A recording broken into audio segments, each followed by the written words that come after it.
Président, avant de débuter, je voudrais souhaiter la bienvenue à tous ceux qui reviennent en Chambre, que ce soit le personnel ou que ce soit les députés, quel que soit leur parti. Je crois qu'il y a assez de monde autour de nous pour se dire que ça grouille comme une ville.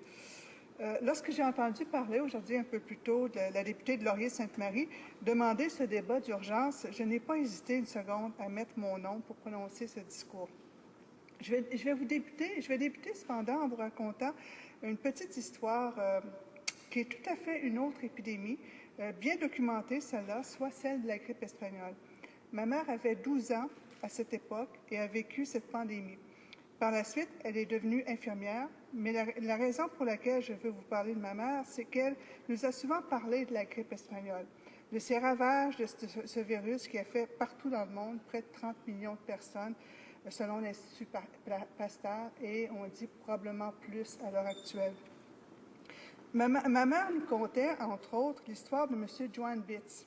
Juan Bitz, dont le village porte le nom maintenant. M. Juan Bitz élevait des renards, vivait sur la Côte-Nord au Québec. Lorsque l'épidémie de grippe espagnole est devenue pandémie, pour ceux et celles qui connaissent la Côte-Nord au Québec, vous savez, M. le Président, il n'y avait pas de route, puis il n'y en a pas encore beaucoup jusqu'à Los Angeles. Mais à cette époque-là, tout arrivait par bateau et la nourriture arrivait par le bateau. Donc, M. Juan Bitz a refusé que le bateau ravitaille la municipalité, la petite ville, le petit village. Donc, il n'y a eu aucun cas de grippe espagnole dans le petit village. La raison pour laquelle je vous ai conté cette anecdote est que l'une des actions pour éviter la pandémie est l'isolement des populations. L'isolement peut se présenter de deux manières. On peut isoler les populations touchées ou on peut s'isoler soi-même. Juan Bitz avait décidé qu'il s'isolait soi-même. Tous rêvent dans la vie d'être riches et en santé, mais tous n'arrivent pas à ces deux objectifs. La population de l'Afrique, Monsieur le Président, est en pleine croissance. Les projections moyennes des Nations unies indiquent que la population du Niger pourrait être de 50 millions en 2050 contre 12 millions en 2004, celle du Mali et du Burkina de 40 millions contre respectivement 13 millions en 2004, celle de la Côte d'Ivoire de 34 millions contre 18 millions en 2004. Augmentation croissante et rapide de la population, problème de pauvreté, manque d'infrastructures sanitaires, manque d'eau potable. Et ce ne sont que quelques éléments favorisant la maladie. J'aimerais porter l'attention de la Chambre et mes préoccupations quant à la propagation de l'épidémie du virus Ebola. Dès la fin du mois de juillet 2014, l'Organisation mondiale de la santé avait tiré la sonnette d'alarme pour dire que le virus était hors de contrôle de l'Afrique de l'Ouest. En effet, le virus Ebola se propage à grande vitesse en Afrique de l'Ouest. Ce virus est mortel dans 25 à 90 % des cas. L'épidémie s'est d'abord déclarée en Guinée, puis a gagné le Libéria et la Sierra Leone, deux pays voisins. Ces trois pays totalisent à la fin du mois de juillet au moins 1200 cas, dont 670 mortels. Il faut aussi souligner qu'il n'y a pas de traitement pour cette fièvre hémorragique. En date du 12 septembre, le nombre de victimes décédées a doublé et avoisine 2400 et environ 5000 personnes sont infectées selon le dernier bilan de l'Organisation mondiale de la santé. Toujours selon l'OMS, on devrait atteindre les 20 000 cas, ce qui est très inquiétant. Les chiffres peuvent varier, M. le Président, avec d'autres personnes qui ont prononcé le discours selon la photo qu'on a prise ou la référence qu'on est allé chercher. Aujourd'hui, la propagation est telle que désormais les pays les plus touchés en viennent à penser à prendre des mesures extrêmes telles que le confinement des habitants. On sait également que le gouvernement cubain a récemment annoncé, le 12 septembre 2014, de détacher 165 professionnels de santé chargés de prodiguer des soins contre la maladie et virus Ebola en Afrique de l'Ouest. Au Canada, il n'y a pas de cas connus d'Ebola, ce qui est une excellente nouvelle. Des contrôles frontaliers sont en place comme l'identification des passagers malades et des mesures de quarantaine. Pour ceux qui suivent l'actualité, on a vu tout de même des transports de malades, soit vers l'Espagne ou vers les États-Unis, des gens qui travaillaient sur place qui ont été transportés dans des conditions tout à fait sécuritaires. J'aimerais savoir ce que le gouvernement du Canada a prévu faire pour aider les pays qui ont besoin d'aide de toute urgence. Est-ce que le Canada prévoit détacher des professionnels de santé et si oui, dans quelles conditions cela va se faire? En outre, de mes préoccupations est de savoir quelles sont les stratégies sanitaires qui ont été mises en place par le Canada au cas où nous devrions recevoir des personnes qui ont contracté le virus durant un séjour dans un de ces pays touchés par l'épidémie. Combien de Canadiens vivent présentement en Guinée, au Libéria et au Sierra Leone?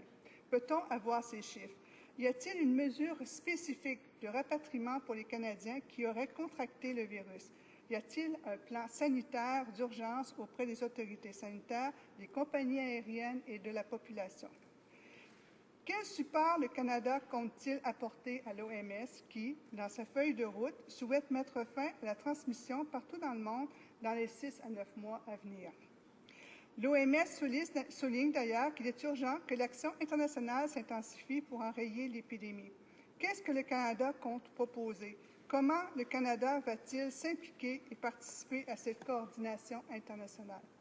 En terminant, M. le Président, je voudrais avoir une petite pensée et au nom des Canadiens, je me permets de remercier l'équipe de Médecins sans frontières, notre première ligne de défense contre cette épidémie. Merci, M. le Président. Est-ce que c'est un commentaire? L'honorable secrétaire parlementaire du ministre de le Développement international. Well, thank you, Mr. Speaker. Merci, Monsieur le Président.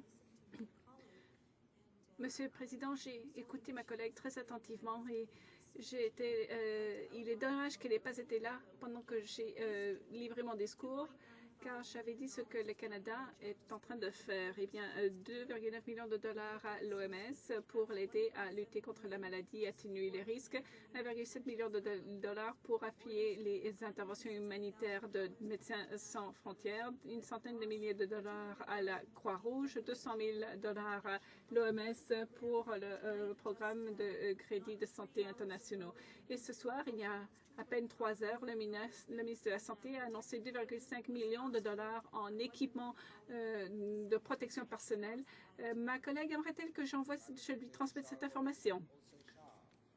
Merci, Monsieur le Président.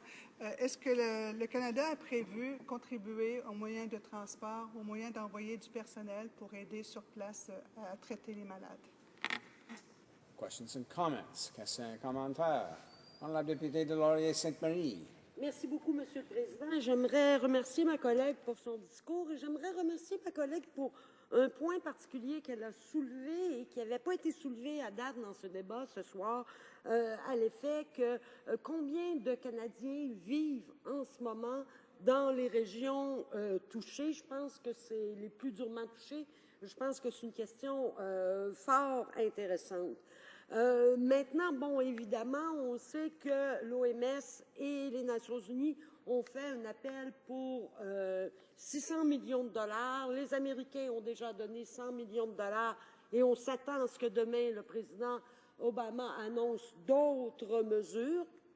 Alors, si on compare ça avec la contribution canadienne qui s'élève en ce moment à un peu plus de 7 millions de dollars, bon, c'est intéressant, mais est-ce que ma collègue pense qu'on pourrait en faire plus, notamment avec l'envoi de personnel médical spécialisé et l'envoi de notre équipe de réaction rapide aux catastrophes? Merci, Monsieur le Président.